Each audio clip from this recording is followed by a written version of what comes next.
ஒரு நிமிஷம் இந்த வீடியோ பாருங்க. எங்க வீட்டுக்காரை விட விஜய் தான் எனக்கு பிடிக்கும். போ பையனூர் பங்களாக்கு போ, பெரிய வீடு தான், நிறைய ரூம் இருக்குது, படுத்துக்க. நாங்களா வேணாம். ஏண்டா கெல்ட்டு பையலே, பையனூர் பங்களாக்கு போக சொல்றேன். எங்க எல்லாம் பார்த்தா உனக்கு எப்படா தெரியுது? நாங்க அவர் வந்து சாமியா, இங்க பாரு, இங்க இருக்கிற சாமியா அவரை பாத்துட்டு இருக்கிறோம். உனக்கு எவ்வளவு தைரியம் இருந்தா நீ போய் பழனூர் பங்களாவில் படுத்துக்கோன்னு சொல்ற? எங்களை எல்லாம் பார்த்தா உங்களுக்கு எப்படா தெரியுது? ஏண்டா கெல்ட்டு பையலே, உன்ன செருப்புல அடிக்கிற ரோட்ல ஓட விட்டு. ஏன்னா நாதாரி பையலே, உனக்கு பழைய அதாவது எரும சாணி, மாட்டு சாணி கூட வேண்டாம், எரும சாணியை கரைச்சி அதுல விளக்கு மாத்த முக்கி அதுல அடிக்கிறேன்டா பரதேசி பையில. உன்னை இவ்வளவு தூரம் நான் பேசக்கூடாதுன்னு நினைச்சேன். முருகா என்னை மன்னிச்சுக்க. அவ அவ்வளவு தூரம் பேசுறான். அதாவது நாங்க எல்லாம் போய் பழனூர் பங்களாவே படுத்துக்கிறதாமா. ஏண்டா இந்த திமுக தீய சத்தின்னு சொல்றது கரெக்டா ப்ரூவ் பண்றீங்க பாத்தீங்களா?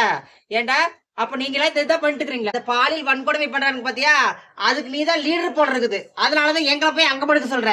அப்ப இந்த மாதிரி எத்தனை வேலை நீ பண்ணிருப்பீங்க? மரியாதையா பேசி பழகு, இல்லாட்டி மானம் கெட்டு போயிரு உனக்கு. நாங்க பொறுமையா இருக்கோம்னா அதுக்கு ஒரு காரணம் இருக்கு.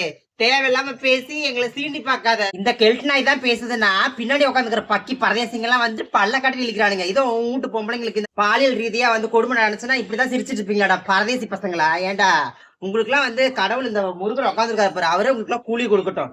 வாய்க்கு என்ன வேணா பேசணும்னு நினைக்கிறீங்க? கண்டிப்பா கடவுள் பார்த்துட்டு தான் இருக்கிறாரு. உங்களுக்கு கண்டிப்பா ஏதாவது ஒரு பெருசா ஒன்று பரிசு கொடுப்பாரு. இது கண்டிப்பா நடக்காம போகாது. நீ என்ன வேணா பேசுறா, 2026 தளபதி தாண்டா சிஎம். உங்க விஜய் நான் வரேன்.